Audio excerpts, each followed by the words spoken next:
চারটে 12 মাসে 24টা একাদশী, তার মধ্যে 4টে একাদশী খুব গুরুত্বপূর্ণ। উত্থান একাদশী আসছে, উত্থান একাদশী যদি আপনারা কেউ করেন একটা লাভ আছে। কি বলুন তো? ভগবান শ্রীকৃষ্ণকে যুধিষ্ঠির মহারাজ জিজ্ঞেস করছে, পুরুষোত্তম উত্থান একাদশীর কথা বলো। কৃষ্ণ বললেন যে ব্রহ্মা নারদকে যে কথা বলেছে, হ্যাঁ, স্কন্দ পুরাণে, সেই কথাই তোমাকে বলি।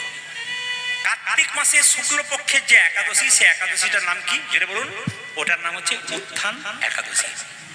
ভগবান শ্রীকৃষ্ণ আষাঢ় মাসের শুক্লপক্ষের একাদশীতে শয়ন করেন, আর কার্তিক মাসের শুক্লপক্ষের একাদশী উত্থান একাদশীতে ঘুম থেকে ওঠেন। এই জন্য ভগবান শ্রীকৃষ্ণ 15ই কার্তিক ঘুম থেকে উঠবে, ওই জন্য ওই একাদশীর নাম উত্থান একাদশী। কি বললাম মায়েরা? দেখুন, তাহলে ভগবান শ্রীকৃষ্ণ যদি উঠবে, আপনাদের কর্তব্য কি? একটু কীর্তন করা, খোল করতাল বাজানো, একটু আনন্দ করা, ভগবানকে জাগানো, উলুধ্বনি শঙ্খধ্বনি দিয়ে সেদিন ভগবানকে আসতে ভগবানকে জাগানো।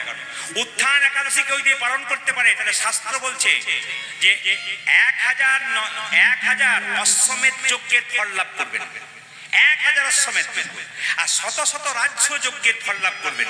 শুধু তাই নয়, যদি কেউ পর্বত সমান পাপ করে, সেই পাপ তার খণ্ডন হয়ে যায় এবং ভগবানের আশীর্বাদ পাওয়া যায় যদি কেউ উত্থান একাদশী পালন করতে পারে।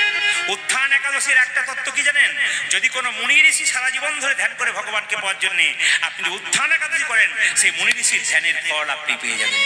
এই জন্য বারবার বলবো আপনাদের যে উত্থান একাদশী আপনারা পালন করুন। এবং উত্থান একাদশী পালন করলে কি হয়? আমাদের পূর্বপুরুষরা যারা মারা গেছে, যারা স্বর্গে আছে, তারা আরো আনন্দে থাকে এবং আমাদের আশীর্বাদ করেন। তাহলে এত লাভ যদি উত্থান একাদশীতে হয়, তাহলে আপনারা 15ই কার্তিক অবশ্যই উত্থান একাদশী পালন করুন। যদি কেউ 12 মাসে 24টা একাদশী না পারেন, তাহলে 4টে একাদশী অবশ্যই করবেন মায়েরা। এই উত্থান একাদশী যেটা আসছে, সবাইকে বলবো